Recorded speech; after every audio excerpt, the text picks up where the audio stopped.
Now the Galactic Empire demanded war, but an alien general warned of Deathworld horrors. Commander Varric stood tall despite his concerns as he entered the grand hall of the Imperial Palace. His blue scales shimmered under the bright lights of Nexus Prime, the capital world of the Galactic Empire. The summons had come without warning, and as the most experienced military strategist of the Nilarian species, Varric knew that unexpected calls to the palace rarely brought good news. Guards with golden armor lined the path to the throne where Grand Emperor Tolvesh sat. The Emperor's 6 eyes blinked in sequence as Varric approached and bowed low. His webbed hands pressed together in the traditional sign of respect. "Rise." "Commander Varric," the Emperor said, his voice echoing across the massive chamber. "Your reputation for tactical brilliance reaches even the heights of my throne." Varric straightened but kept his head slightly bowed. "I am honored by your recognition, Your Eminence." The Emperor gestured to the massive star map projected in the center of the hall. With a wave of his hand, the map zoomed in on an unremarkable yellow star near the edge of the galaxy. "This system has recently come to our attention," Emperor Tolvesh explained. "The third planet, designated as Terra, contains resources our empire greatly needs. Initial surveys indicate a primitive civilization that has barely reached their own moon." Admiral Krex, a tall reptilian being with crimson scales and an impressive collection of battle medals, stepped forward eagerly. "My Emperor, this presents a perfect opportunity to expand our glorious empire. My fleet stands ready to secure this new territory for your rule." Varric studied the planet data that appeared next to the hologram. His eyes widened as he read the classification. "Your Eminence, if I may, this world is marked as a Class 12 death world." The War Council members exchanged glances. Class 12 was nearly off the charts. A planet with extreme environmental variations, high gravity, dangerous levels of radiation, and unpredictable weather systems. Worlds like this produced species that evolved to survive almost anything. Admiral Krex laughed. "Commander, surely you don't fear primitives who have barely invented space travel?" "Our scans show their weapons are primitive. They still use chemical propellants and nuclear fission." Varric moved closer to the hologram, carefully studying the data. "I have researched ancient texts about similar worlds, Your Eminence. There are warnings about underestimating species forged in such harsh environments. They think differently. They're resourceful in ways we might not expect." The Emperor leaned forward, suddenly interested. "Explain." "Species from death worlds don't understand surrender the way others do," Varric continued. "Their history is likely filled with constant struggle. Against their environment, against predators, against each other.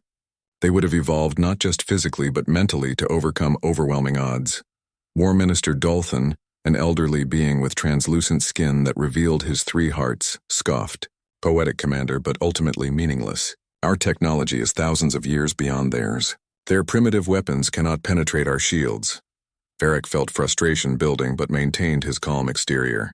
"With respect, Minister, that is precisely the kind of thinking that has led to the downfall of previous empires. The historical archives contain accounts of advanced civilizations defeated by seemingly primitive ones, who adapted quickly." The Emperor raised a hand, silencing the growing murmurs among the council members. "Your caution is noted, Commander Varric. However, the resources of this world are too valuable to ignore. The decision has been made." Admiral Krex stepped forward, his posture radiating confidence. "I volunteer to lead the invasion fleet, Your Eminence. We will bring this Terra under Imperial control within a standard month." "So be it," Emperor Tolvesh declared. "Admiral Krex will lead our forces to claim this new world." Varric knew further objection would be unwise, but he couldn't remain silent.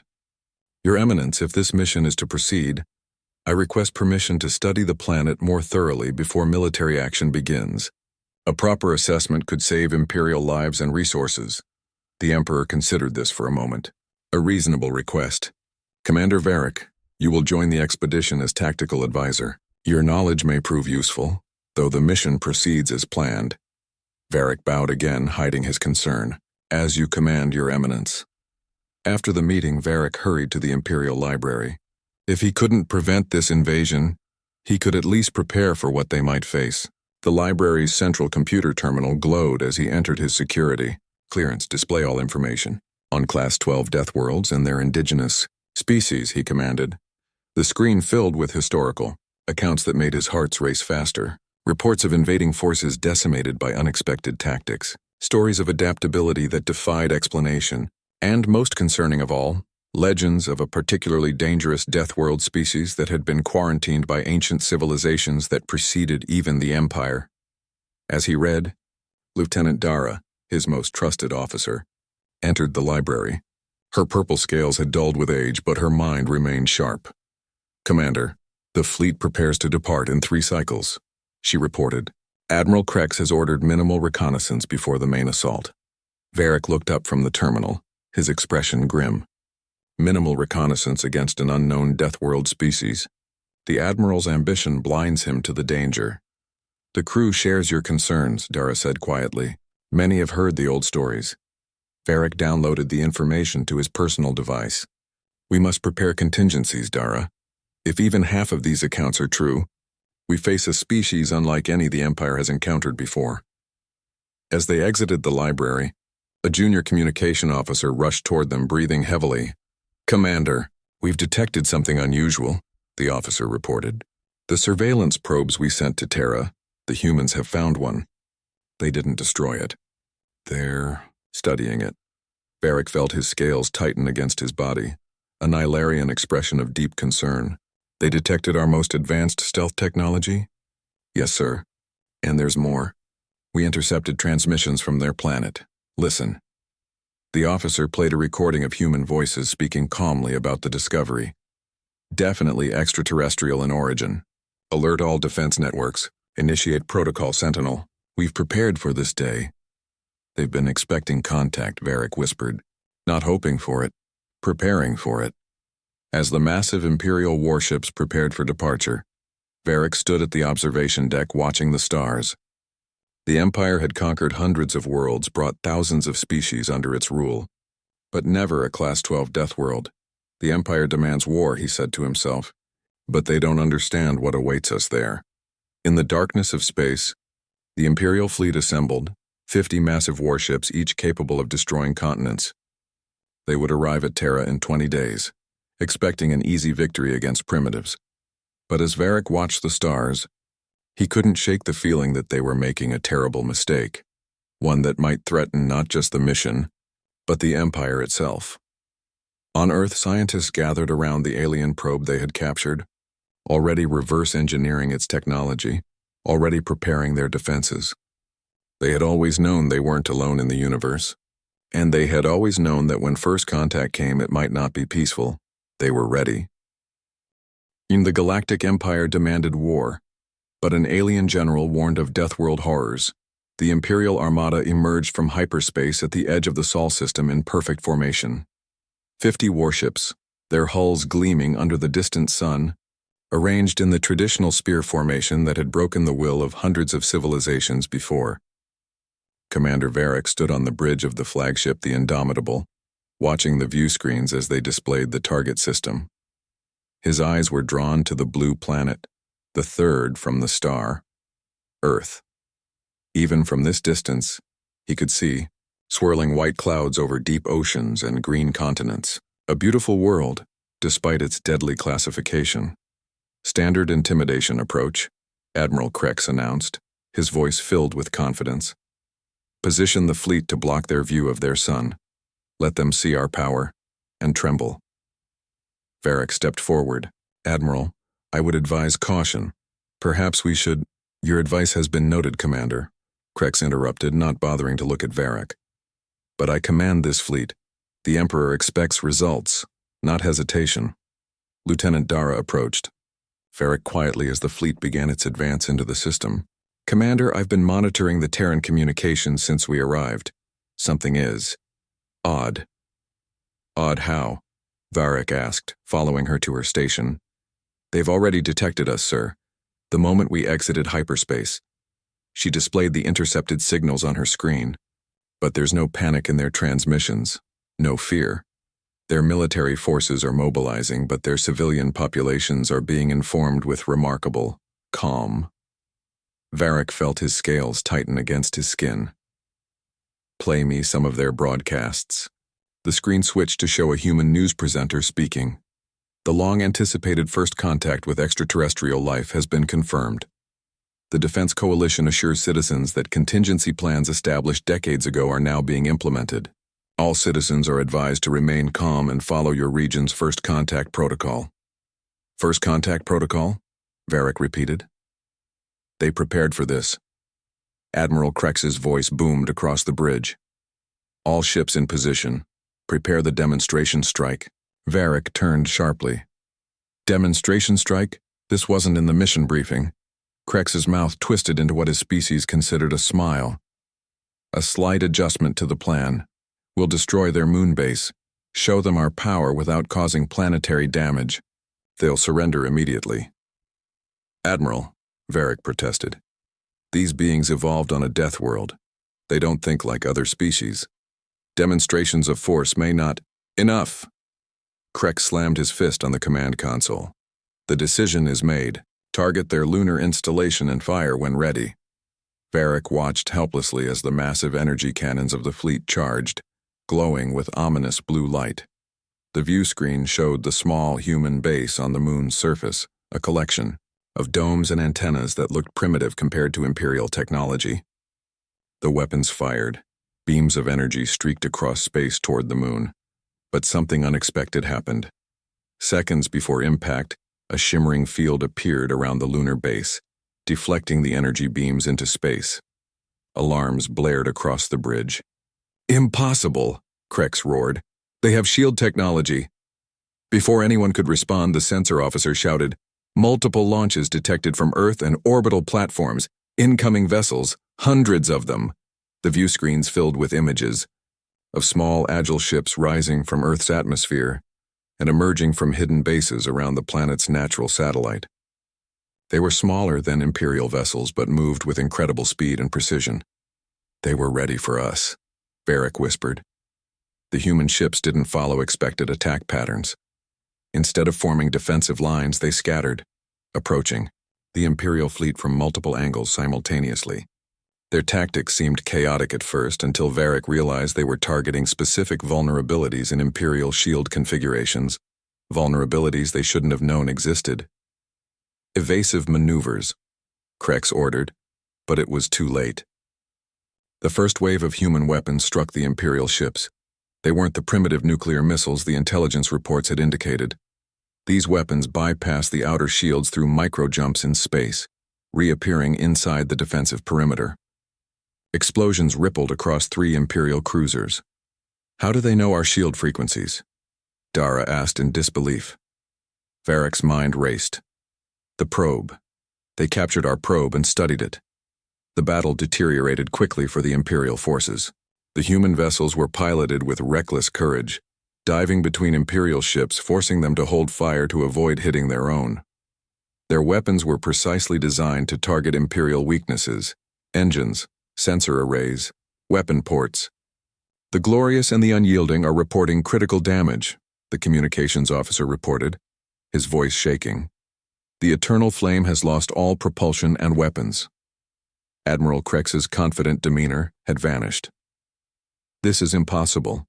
They're savages. How are they doing this? Varric accessed the tactical display, studying the human attack pattern. They're not fighting like savages, Admiral. They're fighting like a species that has spent its entire history preparing for threats. Look at their formations. They're adapting to our responses in real time. A massive explosion rocked the flagship as a human weapon detonated near the bridge. Warning lights flashed across every console. Main power failing, an officer reported. Auxiliary systems engaged. Krex grabbed the communications array. This is Admiral Krex to all Imperial vessels. Regroup and prepare for hyperspace jump. We must retreat and reassess. The words shocked everyone on the bridge. The Imperial fleet had never retreated from a primitive world before. Sir, the communications officer said, 7 ships report their hyperdrives are damaged. They cannot jump. Krex's scales paled. Order them to activate their self-destruct protocols. No Imperial technology will fall into the hands of these creatures. Varric stepped forward. Admiral, there are 20,000 crew members on those ships. We can't— The decision is made, Commander, Krex snarled. The Empire does not surrender its technology or its soldiers, as the damaged Imperial ships— exploded in brilliant flashes of light. The remaining fleet limped back to the edge of the system to make emergency jumps to hyperspace. The bridge crew worked in stunned silence, unable to process their defeat at the hands of what should have been an easy conquest. Lieutenant Dara approached Varric as he stared at the tactical display, watching the human ships pursuing the retreating Imperial vessels. "Commander, I've analyzed their attack patterns. They weren't trying to destroy us completely, they were testing us, learning our capabilities." Varric nodded slowly. This wasn't a victory for them. It was reconnaissance. The flagship shuddered as it prepared for the hyperspace jump. Admiral Kreck stood at the command station, his once proud posture now bent with the weight of defeat. "The Emperor will have my head for this failure." "It wasn't a failure," Varric said quietly. "It was a warning, one we should heed." As the stars stretched into lines around them, signaling their escape into hyperspace, Varric drafted a message to Imperial Command. He detailed everything they had witnessed: the human preparedness, their unexpected technology, their adaptive tactics. He ended the message with a plea. The Empire must reconsider its approach to this species. They are not the primitives we believe them to be. They are warriors born of a death world, and they have been preparing for this moment perhaps longer than we realize. If we continue this aggression, we may face more than the loss of a single battle fleet. We may face an enemy unlike any the Empire has encountered before. The message sent, Varric looked out at the swirling chaos of hyperspace and wondered if anyone at Imperial Command would listen before it was too late. The Empire had demanded war, but for the first time in its history, it might have found a foe it was not prepared to face. On Earth, military leaders gathered around holographic displays showing the retreating Imperial ships. A woman in a general's uniform nodded with grim satisfaction. "Phase 1 complete," she announced. "They know we can fight. Now they'll either come back stronger, or they'll send diplomats." "And if they come back stronger?" someone asked. The general's face hardened. "Then we show them what humans do best: adapt and overcome. We've been preparing for this day since we first looked up at the stars and realized we might not be alone. We're ready." Course, the Galactic Empire demanded war, but an alien general warned of Death World horrors. The Imperial War Council chamber fell silent as Admiral Krex finished his report. The holographic display in the center of the room showed the devastating losses from what was supposed to be a simple conquest mission. 23 ships lost, thousands of Imperial soldiers dead or captured, and the most humiliating retreat in the Empire's 10,000-year history. Emperor Tolvesh's 6 eyes narrowed to slits. "You promised me an easy victory, Admiral. You promised me a primitive world that would kneel before our might." Krex kept his head bowed low, his once proud posture now bent with shame. "The intelligence was flawed, Your Eminence. The humans had technologies they shouldn't have possessed. Their tactics were unexpected." Commander Varric stood at the back of the chamber watching the proceedings with growing concern. When the Emperor's gaze found him, he stepped forward without being called. "Commander Varric," the Emperor said, his voice dangerously quiet. "You warned of dangers from this death world. Perhaps you should have warned more strongly." Varric bowed respectfully. "Your Eminence, I believe we still don't understand what we're facing. The humans' response suggests they've been preparing for extraterrestrial contact, possibly for generations. We need more information before we commit to another assault." The Emperor considered this. "What do you propose?" "A covert mission," Varric replied. "A small team using our best stealth technology. We infiltrate their system, gather intelligence on their true capabilities, and most importantly, understand how they think." War Minister Dolthan scoffed. "More delays? The Empire does not cower before primitives." "This isn't about fear," Varric countered. "It's about strategy." Sun Tzu, an ancient human military philosopher, wrote, "Know your enemy and know yourself, and you need not fear the result of 100 battles." The Emperor's eyebrows raised. "You've been studying them already?" "Yes, Your Eminence. I've been reviewing all available information since our retreat. Their history is filled with conflict. They've been fighting each other for thousands of years. War is embedded in their culture in a way we've rarely seen in other species." After a long silence, the Emperor nodded. "Very well. Commander Varric, you will lead this intelligence mission. Meanwhile, Fleet Tactician Morax will prepare our main forces for a full-scale invasion. The Empire's authority must be upheld." Varric bowed again, knowing this was the best compromise he could hope for. "Thank you, Your Eminence." 3 days later, Varric's stealth ship entered the Sol system, its advanced cloaking technology hiding it from Earth's detection systems. With him were Lieutenant Dara and a small team of the Empire's best intelligence officers. "Our first target is their abandoned space station," Varric explained as they approached a large artificial structure orbiting Earth. "According to our scans, it was recently evacuated, likely after our initial attack. It may contain valuable information." The team docked with the station using specialized equipment that allowed them to bypass the airlock without breaking the seals. Inside, they found an environment surprisingly similar to Imperial standards. Practical, functional, with artificial gravity and life support systems that were less advanced than Imperial technology, but impressive for a species that had only recently achieved spaceflight. "Look at this," Dara called from a room filled with display screens. "It's some kind of historical archive." Varric joined her, watching as she activated the computer systems. The screens came to life, showing images of human warfare throughout their history. The progression was staggering, from primitive weapons made of metal and wood to increasingly sophisticated technologies: tanks, aircraft, nuclear weapons, and more recently, energy-based systems that looked disturbingly similar to Imperial designs. "Their technological advancement curve is unlike anything we've seen," Dara said, her voice hushed with concern. "Most species take thousands of years to move from basic tools to space travel. They did it in a few centuries." Varric studied the images of human conflicts, world wars that engulfed their entire planet, smaller but intense regional conflicts, cold wars fought through proxies and espionage. They've been fighting constantly, not just against their environment, but against each other. A species that wages war against itself will have developed combat tactics beyond what we could imagine, Dara noted.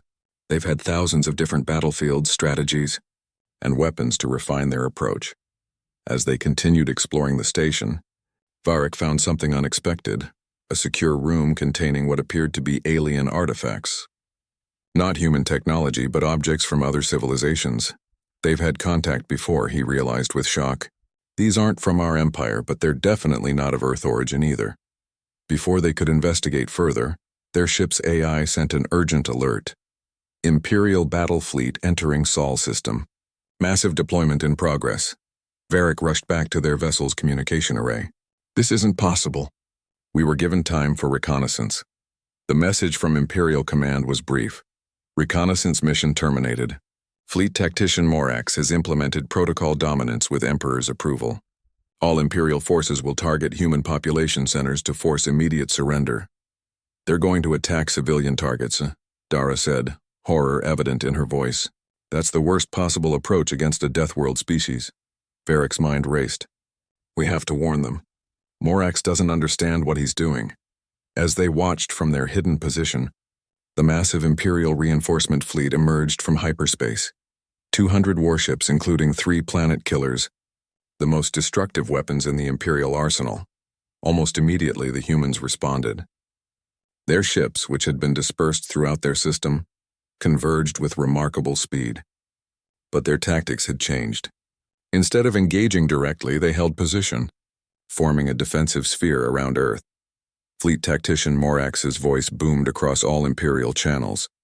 "Attention, primitive species of Terra. Your resistance has been noted and will be punished. Surrender immediately or witness the destruction of your major population centers." The human response came not in words but in action. As the Imperial fleet prepared to fire on Earth cities, the defensive sphere of human ships suddenly emitted a strange energy pattern. Varric had never seen anything like it. A rippling wave of distortion that spread outward toward the Imperial forces. "What is that?" Dara asked. Varric shook his head. "I don't know, but we should—" Before he could finish, the wave passed through the Imperial fleet. At first, nothing seemed to happen. Then one by one, Imperial weapon systems began to fail. Shields flickered and died. Communications became scrambled. "They've deployed some kind of dimensional phase weapon," Varric realized. "It's passing through our shields by temporarily shifting into another dimensional plane." Morax's strategy quickly fell apart as the Imperial ships struggled to maintain basic functions. The humans, seeing their advantage, launched a counterattack. Their ships moved with purpose and precision, targeting the Imperial fleet's command vessels. Meanwhile, on another front, a diplomatic channel opened unexpectedly. Ambassador Thala, who had arrived with the reinforcement fleet, received a transmission from a human who identified herself as Director Rivera. "We wish to avoid unnecessary bloodshed," the human said, her face calm despite the battle raging around her planet. "We have prepared for extraterrestrial contact, both peaceful and hostile, for generations. We prefer the former but are equipped for the latter." Thala, surprised by the measured tone, responded, "The Empire requires your submission. Your resistance is unprecedented but ultimately futile." Director Rivera's expression didn't change. "We offer these terms: immediate withdrawal of all your forces, recognition of Earth's sovereignty over the entire Sol system, and a non-aggression pact. In exchange, we will return your captured personnel and share certain technological advances that may benefit both our civilizations." When Thala transmitted these terms to the Emperor, the response was immediate and furious. "No primitive species dictates terms to the Empire. Deploy the planet-killer weapons." Varric, monitoring these communications from his stealth ship, felt a sense of dread unlike anything he'd experienced in his long military career. "They don't understand what they're facing," he told Dara. "We need to find proof, something to convince the Emperor before it's too late." He returned to the station's computer systems, searching deeper into the historical archives. What he found chilled him to his core. References to ancient visitors, beings that came from the stars thousands of years ago. The records were fragmentary, but one thing was clear. Those visitors had also underestimated humanity. They too had demanded submission. They too had threatened destruction. They were no longer mentioned anywhere in the galaxy's records. As Varric downloaded this information, alarms blared on his ship. The Imperial fleet was positioning its planet killers, preparing to demonstrate the Empire's ultimate power by destroying one of Earth's largest cities. "We're out of time," Varric said grimly. "We need to return to Imperial space immediately. The Emperor must see this evidence."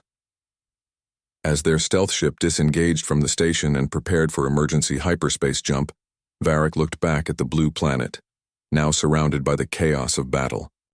The Galactic Empire demanded war, but an alien general.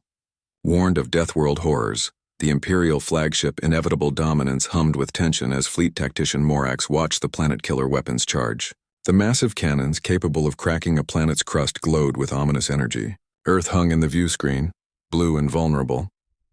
"Target locked on their largest population center," the weapons officer reported. "Ready to fire on your command?" Morax smiled coldly. "Let them see the price of defiance." "Fire when incoming transmission," the communications officer interrupted. "It's from Commander Varric's stealth vessel." Morax frowned. "The reconnaissance team was ordered to withdraw." "Put him through." Varric's face appeared on the screen, his expression urgent. "Fleet tactician, you must abort the attack immediately. I've discovered critical information about the humans." "Your concern is noted, Commander," Morax replied dismissively. "But the Emperor's orders are clear. The humans will submit or face extinction." "You don't understand," Varric insisted. "They've encountered advanced species before. There are records."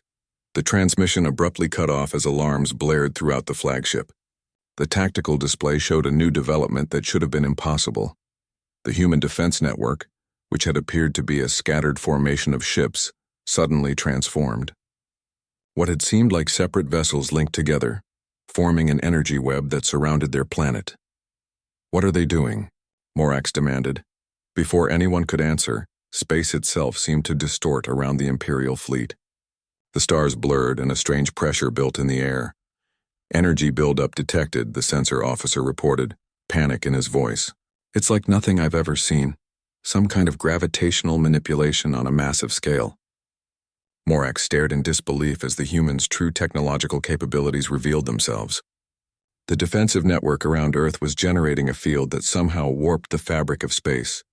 The planet killers, moments from firing, began to experience catastrophic system failures as the gravitational distortions affected their targeting mechanisms. "Abort firing sequence," Morax ordered. "All ships, emergency evasive maneuvers." But it was too late. The human weapon, what they later called the gravity lens, activated fully. Throughout the Imperial fleet, drive systems failed as the very space around them twisted in ways that defied the laws of physics. Ships drifted helplessly, unable to maintain position or retreat. Meanwhile, aboard an Imperial detention vessel at the edge of the battle, Commander Varric sat in his cell. After his return from the reconnaissance mission and his attempted warning to the fleet, he had been arrested for sympathy to the enemy and undermining Imperial resolve. Now he could only listen to the chaotic communications. As the battle turned against the Empire, the cell door slid open unexpectedly. Lieutenant Dara stood there with several other officers, their expressions grim but determined. "What's happening?" Varric asked as Dara released his restraints. "The battle is lost," she replied quietly. "The humans have deployed weapons we've never seen before. Half the fleet is disabled and Earth forces are launching a counteroffensive. And you're freeing me because you were right," said Captain Lorax, an older officer who had served in the Imperial forces for decades. "Some of us have been reviewing your reports, the historical warnings you found. We believe the Empire is making a catastrophic mistake." Varric stood, rubbing his wrists. "We need to reach the Emperor. He needs to know what we're truly facing." "That won't be easy," Dara cautioned. "We're being labeled traitors for even questioning the war." "Then we'll have to convince others along the way," Varric replied. "Where's the Emperor now?" "Still on the throne world, watching the battle from safety," Captain Lorax said with clear disapproval. "We have a small transport vessel ready. If we leave now during the confusion, we might make it to hyperspace before anyone notices." As they made their way through the corridors of the detention ship, they witnessed the growing chaos. Crew members ran in all directions, some trying to maintain order, others simply trying to save themselves. Through viewports, they could see disabled Imperial ships drifting aimlessly, while human vessels moved with purpose, systematically targeting key points in the fleet. "Look at their tactics," Varric observed. "They're not trying to destroy our ships, they're disabling them. They want to minimize casualties."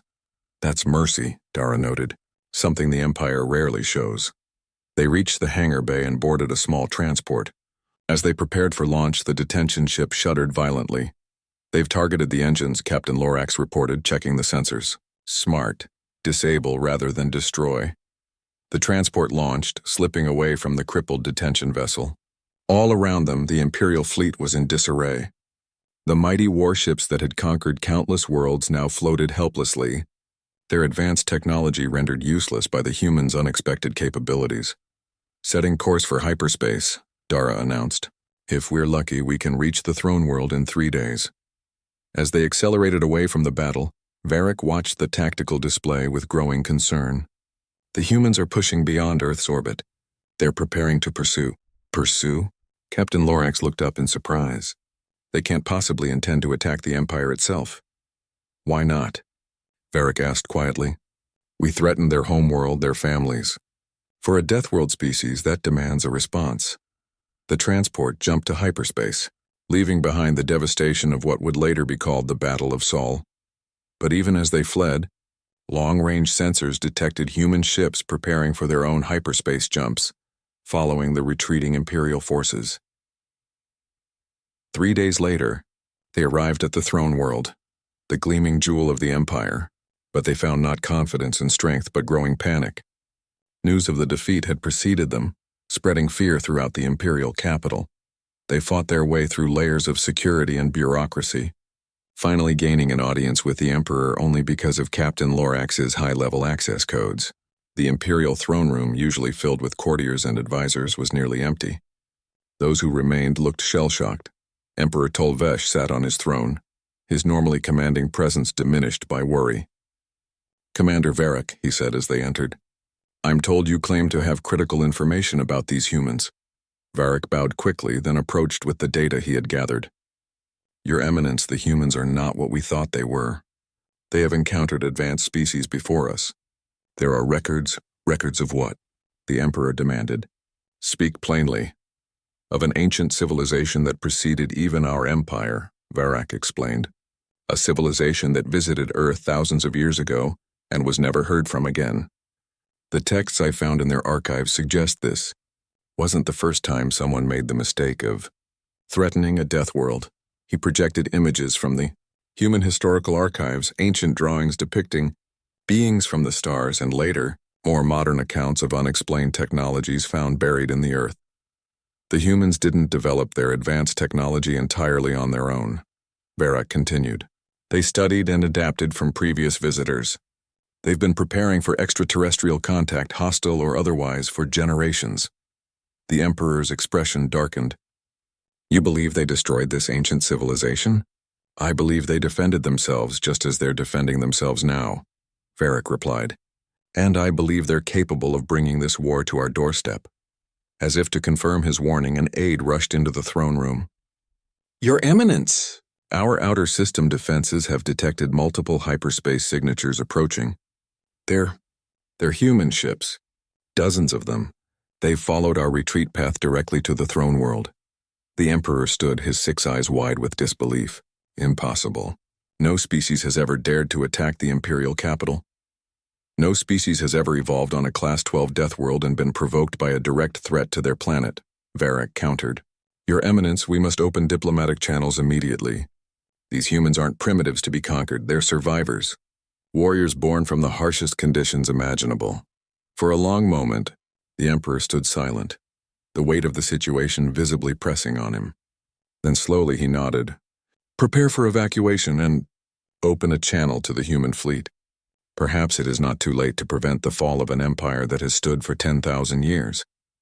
As the Imperial Palace burst into frantic activity, Varrock looked out at the stars through the massive crystal dome overhead.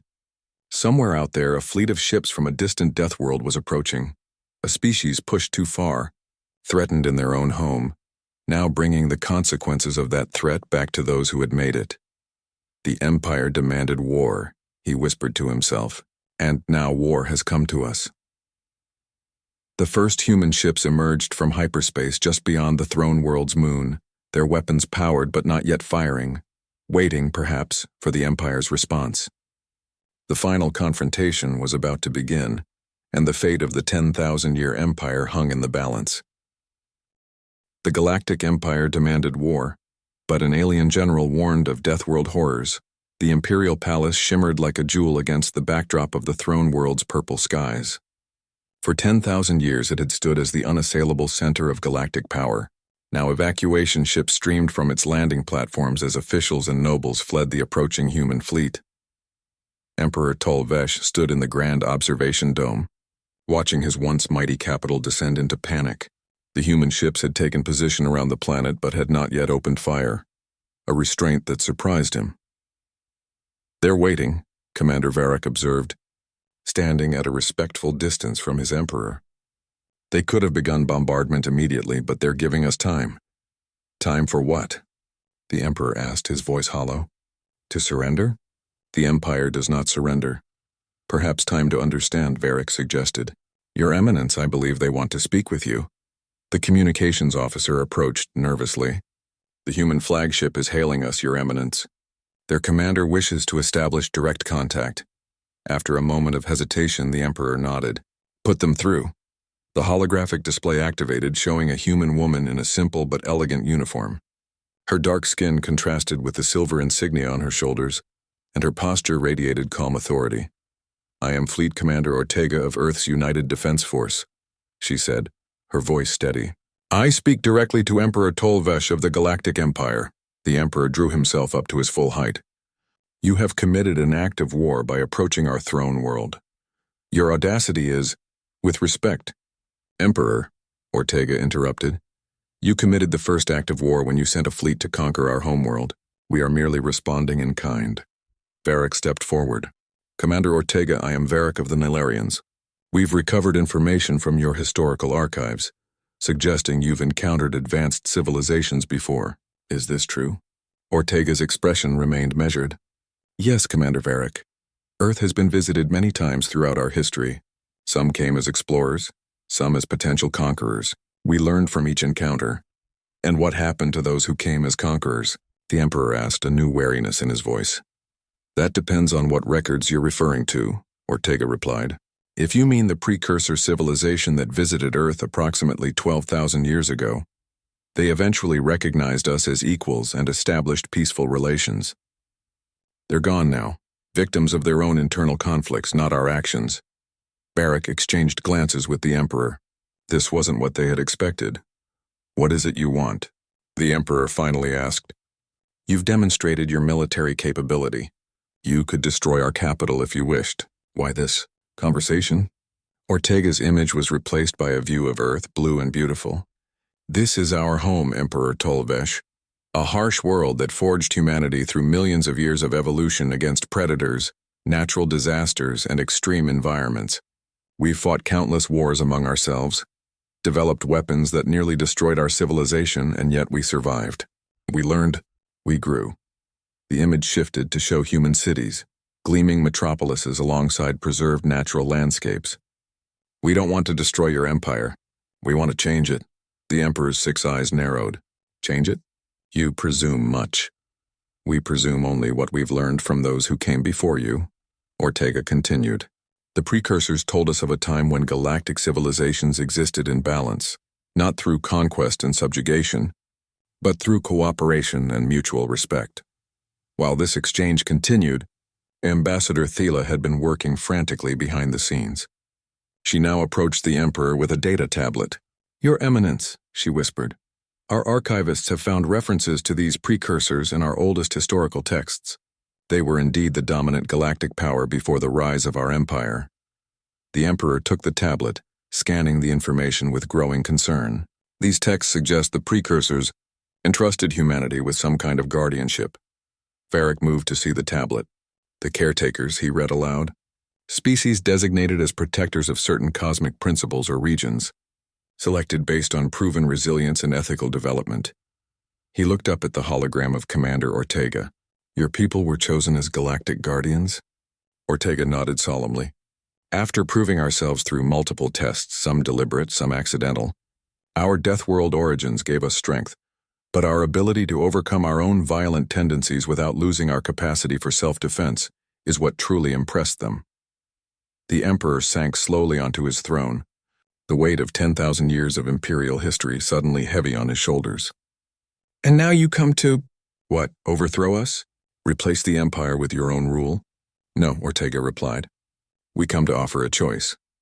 The holographic display changed again, showing a complex diagram of interconnected worlds. This is the Galactic Confederation as envisioned by the precursors. A balanced system of governance where all species participate equally, where advancement comes through cooperation rather than conquest. The Emperor laughed bitterly. A beautiful fantasy. The galaxy doesn't work that way. Power is taken, not shared. That belief, Ortega said quietly, is exactly why the precursors entrusted humanity with the knowledge we now possess. Because we learned through our own bloody history that power taken by force eventually fails. Power shared creates systems that endure. Ambassador Thela stepped forward. Your Eminence, perhaps we should consider their proposal. The humans have demonstrated both the ability to defeat us militarily and the restraint not to destroy us when they had the chance. These are not the actions of barbarians. The Imperial Council chamber fell silent as the Emperor considered. Outside, more evacuation ships launched, streaking into the sky like frightened birds. Finally, he spoke. What exactly are your terms, Commander Ortega? The immediate cessation of all hostilities, she replied promptly. The establishment of a transitional council to reform the empire into a confederation based on mutual cooperation. Earth and humanity to be recognized as a sovereign and equal member of this new galactic community. Varric watched the Emperor's expression, seeing the conflict there. Your Eminence, he said quietly, I have studied these humans extensively.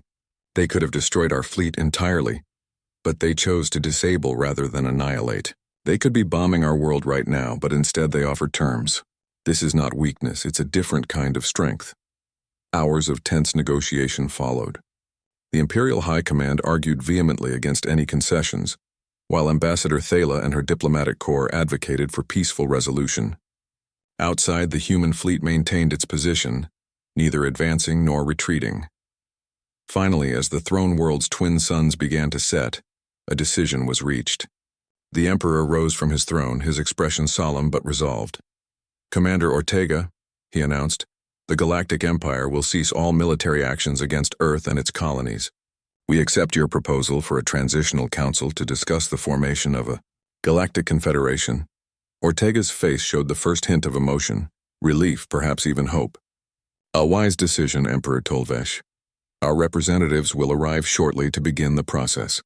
We look forward to building a new future together. As the transmission ended, the Emperor turned to Varric. Commander, you understood these humans better than anyone. I am appointing you as our first representative to Earth. You will travel there and learn everything you can about them, not as potential conquests, but as partners. Varric bowed deeply. I am honored, Your Eminence, and I believe you've made the right choice. 3 months later, Varric stood on an observation platform orbiting Earth. Beside him was Commander Ortega, now serving as humanity's diplomatic liaison to the forming Confederation. It's beautiful, Varric said, looking down at the blue planet. Hard to believe something so lovely could be classified as a death world. Ortega smiled. Beauty and danger often exist side by side. That's something humans have always understood. The transition is proceeding faster than expected, Varric noted. 37 Imperial worlds have already pledged to the Confederation Charter, and 24 previously independent systems have applied for membership, Ortega added. They see something new happening, something worth joining. Varric turned to face her. There's still resistance within the Empire. Some military commanders refuse to accept the changes. We expected that, Ortega replied calmly. Change is never easy, especially for a system that has remained unchanged for millennia. But it will come, gradually and then suddenly, as most paradigm shifts do. Varric hesitated, then asked the question that had been troubling him since the beginning. Your people could have destroyed us. Why show mercy when we showed none? Ortega looked out at the stars, considering her answer carefully. Because the true test of a species isn't how well it fights, but when it chooses not to. Humanity's history is filled with violence and conquest, much like your empires. But we learned eventually that victory without wisdom is just another form of defeat. She turned to him, her expression serious. We don't want to rule the galaxy, Commander Varric. We just want to make sure no one else does either. The precursors chose us as caretakers not because we were perfect, but because we understood our own imperfect.